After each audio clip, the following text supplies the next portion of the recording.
Mesdames, Messieurs, bonjour et merci d'être avec nous dans ce 13h. Voici pour vous le sommaire. Ce mercredi, l'information a fait le tour du monde. Des militaires poutistes ont annoncé avoir renversé le président Mohamed Bazoum du Niger. L'homme et sa famille sont détenus au palais par les éléments de la garde présidentielle. À suivre dans un instant le récit d'un coup d'État inattendu. Ensuite, le Bénin s'apprête à célébrer le 63e anniversaire de son accession à la souveraineté internationale à quelques jours de l'événement. L'armée béninoise met les petits plats dans les grands pour offrir une fête riche aux couleurs au public béninois. Et puis, suivez dans ce 13h au Bénin un aperçu des exercices de cohésion qui se déroulent sur l'esplanade de l'Amazone. Et puis enfin, les forces de défense et de sécurité se préparent activement en vue de la célébration du 63e anniversaire de notre pays à la session internationale. Face à la presse ce lundi, ils se sont voulus rassurants. La fête promet d'être belle. Les grandes innovations de la célébration sont à suivre dans ce 13h au Bénin. Et voici pour vous le sommaire de cette édition. À nouveau bonjour et bienvenue si vous nous rejoignez ce mercredi. L'information a fait le tour du monde. Des militaires poutistes ont annoncé avoir renversé le président Mohamed Bazoum du Niger. L'homme et sa famille sont détenus au palais par les éléments de la garde présidentielle. Voici le récit d'un coup d'État inattendu. Nouveau coup de force au Niger. Des militaires poutistes ont annoncé à la télévision nationale mercredi 26 juillet avoir renversé le président Mohamed Bazoum, démocratiquement élu en 2021. Cela fait suite à la dégradation continue de la situation sécuritaire, la mauvaise gouvernance économique et sociale, a justifié le colonel-major Amadou Abdraman, entouré de 9 autres militaires. Ce jour, 26 juillet 2023, nous, forces de défense et de sécurité, réunis au sein du Conseil national pour la sauvegarde de la patrie, CNSP, avons décidé de mettre fin au régime que vous connaissez. Il s'agit du 3e coup d'État dans la région du Sahel, ce qui entraîne la suspension des institutions de la République nigérienne, la fermeture des frontières, l'instauration d'un couvre-feu national de 22h à 5h, heure locale. Des manifestants sont descendus dans les rues de la capitale Niamey pour porter leur assistance à Mohamed Bazoum. Certains d'entre eux ont été dispersés par des tirs de sommation en tentant de s'approcher du palais présidentiel, lieu où le président Bazoum et sa famille sont détenus par des membres de la garde présidentielle. Dans ce contexte, la CEDEAO a tout fait de mener une médiation en vue d'une décrispation de cette crise politique. Le président Patrice Talon s'est prononcé sur la situation. Même quand ce qui n'est pas acceptable se fait, il faut que dans la paix, on puisse corriger cela. C'est notre première option. Nous pensons que ce sera avec succès. L'histoire du Niger est jalonnée de coups d'État. Depuis l'indépendance de cette ex-colonie française en 1960, il y en a eu 4. Le premier a eu lieu en avril 1974 contre le président Diori Amani et le dernier en février 2010 qui a renversé le président Mamadou Tandja. Retour à Cotonou à présent, le Bénin s'apprête à célébrer le 63e anniversaire de son accession à la souveraineté nationale et puis internationale à quelques jours de l'événement. L'armée béninoise met les petits plats dans les grands pour offrir une fête riche aux couleurs au public béninois. En témoignent justement les exercices de cohésion qui se déroulent sur l'esplanade de l'Amazone en ce moment même et qui accueillent, bien entendu, pour la 2e fois le défilé militaire. Voici les images.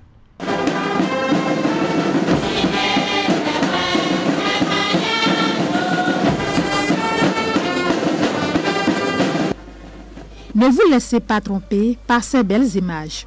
Ce n'est pas encore le 1er août. Il s'agit juste des exercices de cohésion entrant dans le cadre des préparatifs de la célébration du 63e anniversaire de l'accession du Bénin à la souveraineté internationale. Une simulation du défilé militaire agrémentée par des chansons de triomphe qui en disent long sur le parcours de l'armée béninoise.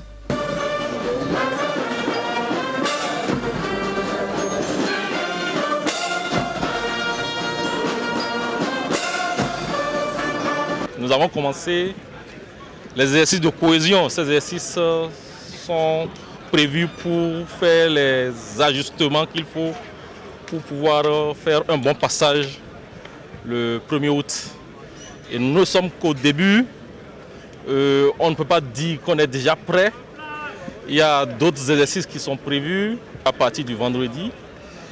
Et c'est quand toutes les troupes et tous les équipements qui vont défiler vont être prêts que nous pourrons vous dire que véritablement nous sommes prêts pour faire le passage le 1er août. Armée de terre, armée de l'air, marine nationale et garde nationale, tous les différents corps de l'armée béninoise s'activent ici à quelques jours de la fête de l'indépendance pour offrir une belle célébration au public béninois et international. La particularité de cette année, c'est le défilé aérien qui sera également au rendez-vous.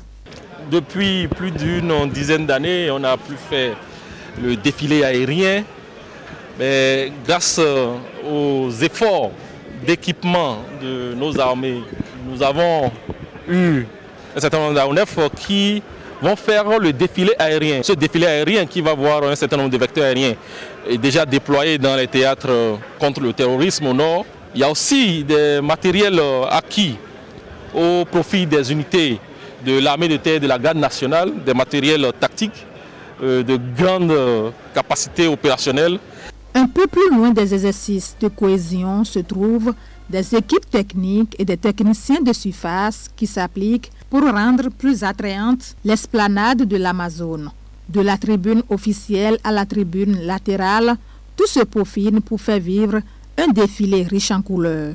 Encore quelques derniers réglages et tout sera prêt pour la célébration du 1er août au Bénin.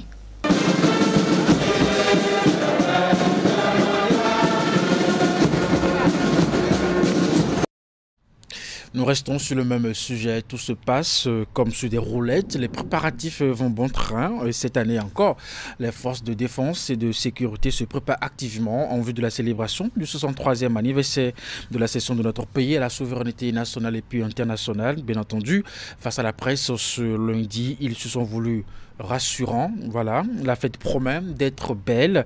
Plusieurs autres questions en lien avec la sécurité aux frontières du pays, de même que les réformes en cours pour moderniser l'armée ont été abordées. Et est-ce qu'il y aura des défilés civils cette année? Voilà. Sans tabou avec l'armée, exactement comme ça n'arrive que rarement. Face aux hommes des médias, un panel assez représentatif des différentes composantes des forces de défense et de sécurité pour en prime procéder à un tour d'horizon du niveau de préparation des troupes en vue du défilé militaire du 1er août prochain. Et il faut croire que tout se passe comme sur des roulettes. Nous avons déjà commencé par faire des exercices au sein de chacune des forces. Donc bientôt nous allons commencer les exercices de cohésion au niveau de la place habituelle. Les innovations de cette année sont évidemment le défilé aérien dont nous avons parlé. On va voir les vecteurs aériens acquis au cours de l'année 2023 au profit de l'armée de l'air et donc de toutes les forces de défense et de sécurité. Nous allons aussi voir les véhicules avant blindés, les véhicules de gamme tactique acquis au profit des unités terrestres, je vais nommer l'armée de terre et la garde nationale, lesquels véhicules sont assez suffisamment utilisés actuellement contre le phénomène de terrorisme au nord. Belle fête en perspective donc, malgré une situation sécuritaire aux frontières nord du pays surveillée de près. Invités à faire le point sur la menace djihadiste dans certaines zones du pays, les conférenciers sont unanimes. La situation est sous contrôle. Les forces armées béninoises et les forces de défense et de sécurité plus globalement sont équipées, formées, entraînées pour faire face efficacement à la menace. Donc pour être rassurés, la capacité opérationnelle des forces de défense et de sécurité est à la hauteur de la menace à laquelle nous faisons face. C'est vrai, au début, c'était vraiment compliqué pour la population de vivre sous cette pression. Mais aujourd'hui, je peux rassurer qu'avec les efforts que fournissent les forces de défense et de sécurité, les populations vaquent à leurs activités quotidiennes. Situation maîtrisée grâce notamment à une synergie d'action érigée en règle désormais. Face à la menace, les forces de défense et de sécurité se serrent davantage les coudes. La menace à laquelle nous faisons face est une menace asymétrique. C'est des gens qui ne sont pas des militaires classiques.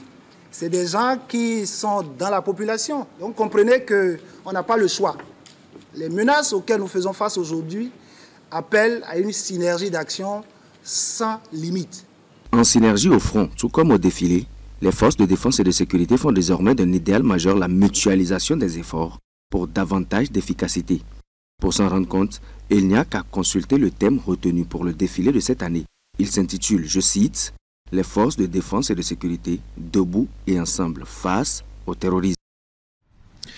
À la montée comme à la descente de l'échangeur de Godomir, le constat frappe à l'œil. Les garde-fous érigés justement sur le terre-plein central pour protéger les usagers dans un sens comme dans l'autre en cas d'accident sont détruits. Ces infrastructures n'existent pratiquement plus et cela constitue des risques pour les usagers. Ce sont des explications d'un expert. Il est expert en éducation à la sécurité routière. Il est au micro de Idrissou Boukari. Sur l'échangeur de Godomain, nous avons ce que nous appelons les glisières ou 4 corps. Voilà, donc tout ce que nous voyons aux alentours de la voie, qui quadrille la voie, et aussi au milieu, au niveau du terre-plein central, il est mis des glisières ou des 4 corps. Leur rôle principal, c'est de protéger les usagers de la route, que ce soit les piétons, les motocycles, les gens véhiculés, lors des accidents de circulation, contre le changement de direction, de les protéger également en cas de collision frontale contre la gravité de l'accident et de permettre à freiner l'énergie cinétique en cas d'accident. Puisque lorsqu'un véhicule qui roule par exemple à 120 km/h, c'est extrêmement élevé et cette vitesse en ville, arrive à heurter une glisière, le choc entre le véhicule et le garde-corps permet d'amortir, d'amoindrir cette vitesse à laquelle roulait le véhicule et par conséquent de protéger la vie des passagers à l'intérieur du véhicule. C'est très dangereux. L'état dans lequel ces infrastructures sont aujourd'hui, c'est alarmant, puisque si nous commençons du milieu de l'échangeur, nous descendons jusqu'à hauteur de la fin de l'échangeur, on constate que c'est presque complètement endommagé. Ça expose les usagers de la route à des cas d'accident très majeurs. Il peut même arriver où des véhicules vont dévier, vont quitter leur trajectoire et se retrouver dans une autre trajectoire. Et lorsque l'accident va survenir, puisqu'on ne saurait prévenir complètement les accidents de circulation, les répercussions que cela pourrait avoir seront vraiment dommageables. On peut assister à des pertes en vie humaine à cause de ces infrastructures qui sont plus en état et qui sont complètement endommagées. Dans la suite de ce 13h au Bénin, lancé à Nati Tengou le 23 février 2023, le programme Acteurs de changement 229 2.0 a été clôturé ce mardi. Au total, environ 200 adolescents et jeunes du Septentrion ont été outillés et renforcés, bien entendu, grâce aux opportunités qu'offre le programme ADC 229 2.0 avec le concours des partenaires, avec en perspective un impact sur au moins 5000 adolescents. Reportage. Faciliter des opportunités d'innovation sociale, de développement des compétences et renforcer l'esprit entrepreneurial dans le Septentrion, c'est l'objectif visé par le programme Acteurs de changement 229, en abrégé ADC 2.0. Initié depuis 2021, la deuxième édition de cette initiative financée par UNICEF et mise en œuvre par Epitech prend ainsi fin ce mardi 18 juillet 2023. Cette édition s'est essentiellement articulée autour de 5 thématiques, dont la promotion de la paix et la cohésion sociale, les violences basées sur le genre et l'autonomisation des filles, l'hygiène et l'assainissement, l'entrepreneuriat vert et l'employabilité des jeunes. Ce programme initié par l'UNICEF et mis en œuvre par Epitech est une bénédiction pour le Borgo en général et pour Parakou en particulier. Le développement de l'entrepreneuriat des jeunes constitue non seulement un levier pour dynamiser l'économie nationale et créer des emplois, mais contribue également à répondre aux défis du développement durable et inclusif qui se posent aujourd'hui. Ainsi, les jeunes entrepreneurs ont le potentiel nécessaire pour créer une nouvelle dynamique économique génératrice de croissance et d'emploi. Alors, l'objectif au fine, c'est de permettre aux adolescents, adolescentes et jeunes de renforcer leur résilience au travers des opportunités qu'on aurait développées, notamment des opportunités autour des 5 thématiques que je venais de citer tout à l'heure. Nous avons déployé 2 approches de mobilisation des jeunes. La toute première, c'est la participation en groupe, au travers de l'appel à sélection, au travers des communautés. Nous report que je voudrais encore une fois saluer ici dans cette salle et tous ceux qui sont en ligne, saluer les communautés du Québec. Les résultats obtenus au cours de la mise en œuvre de cette deuxième phase du programme Acteurs de changement 229 ont été bien au-delà des espérances des acteurs. Les jeunes champions ont réussi à atteindre plus de 4500 jeunes en l'espace d'1 mois. Leurs initiatives ont réussi à contribuer à l'amélioration des conditions de vie de leurs communautés respectives. Ces jeunes ont présenté leurs idées d'entreprise et ont été primés par des financements. Alors, en la matière, donc, il y a eu la mise en place d'un plan de suivi de la mise en œuvre donc, de ces financements-là, qui vont de 200 000 à 650 000 francs au profit justement de ces bénéficiaires-là, qui se sont mis donc résolument dans la mise en œuvre de leurs différents projets. Et forcément, il y a un certain nombre d'éléments sur lesquels il faut davantage s'investir pour leur permettre d'aller davantage loin. Grâce au programme Acteurs de changement 229, notre équipe Sarah Amfani de Djougou a pu mettre en œuvre son projet. Notre solution était d'instaurer dans près de 1000 familles de la commune de Djougou le dialogue parents-enfants. Les jeunes du Septentrion ont besoin des initiatives comme le programme ADC. Nous leur prions vivement de beaucoup orienter ces initiatives vers le Septentrion. Nous, les jeunes, nous avons... La deuxième phase de ce projet a pris en compte les jeunes des 4 départements du Septentrion, et ceci dans plusieurs communes. Ce projet a connu la participation de plus de 60% des filles et 17% des bénéficiaires en situation de handicap.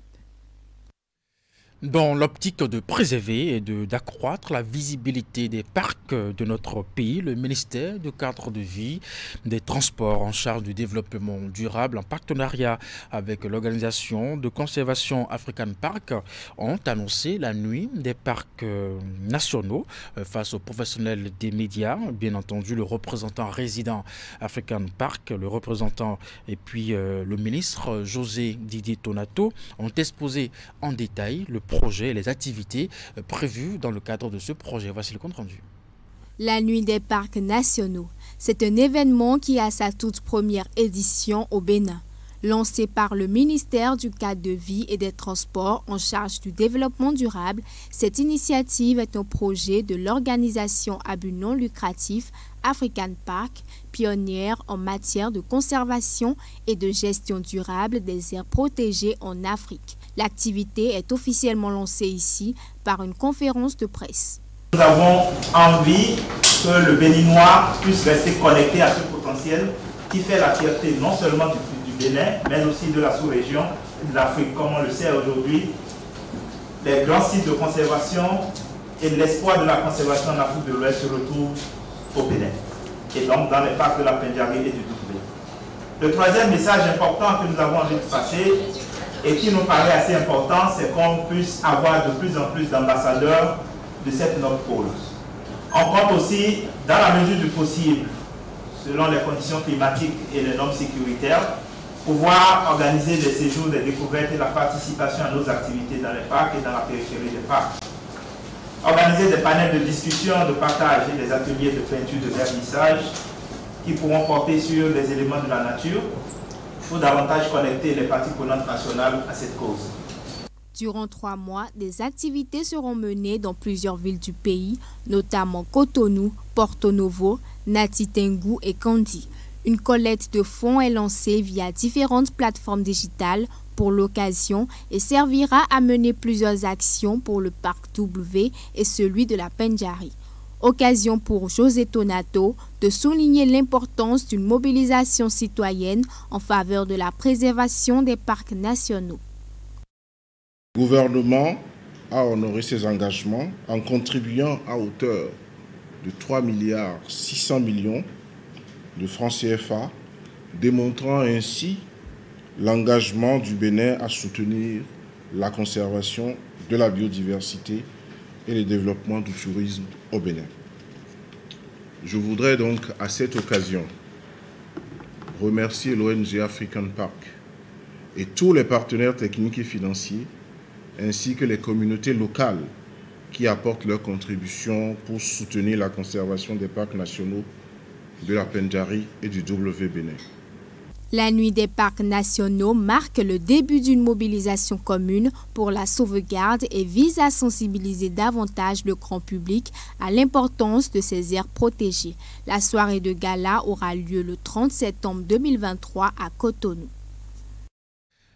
Nous restons dans le même registre pour terminer ce 13h au Bénin. Le tourisme local ou le tourisme domestique est une forme de tourisme qui permet à des habitants d'un pays de visiter les différents sites touristiques qu'on retrouve sur son territoire au Bénin. Cette pratique semble peu intéresser les Béninois, justement. Quel est l'état des lieux qu'on peut faire de ce secteur au Bénin? Comment impacte-t-il l'économie et ses acteurs? Les réponses dans ce reportage. Le Temple des Pitons, un site touristique qui, selon les statistiques, enregistre de moins en moins de visiteurs béninois. Un fait qui met en mal le tourisme local. Seulement 2 Béninois sur 5 interrogés ont visité une fois un site touristique au Bénin. J'ai déjà visité un site touristique une fois. Et le Temple des Pitons à Ouida. Je n'ai pas encore visité une fois, mais je connais.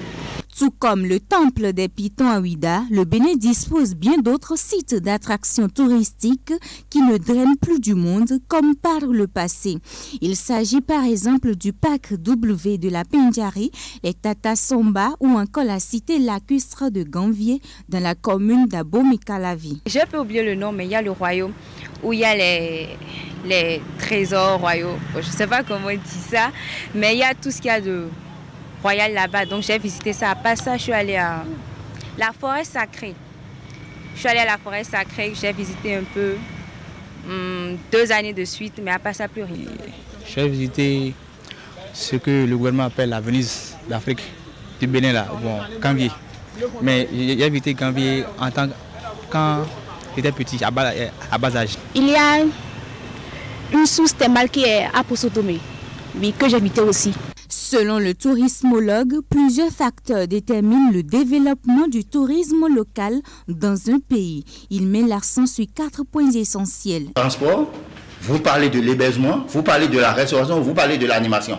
Quand on parle quand même de l'enterrement dans une région où quelque part il y a de l'animation, vous dépensez de l'argent, c'est déjà une économie sociale qui se développe. Le développement du tourisme local au Bénin pourrait être une source de revenus. Chaque touriste interne qui se déplace pour visiter les lieux d'attraction génère des ressources à l'économie et transforme l'économie locale. Lorsque le touriste se déplace, il prend d'abord un moyen de transport. Donc, quand je dis transport, c'est le chauffeur trouve son affaire. Celui qui vend de l'essence trouve son affaire.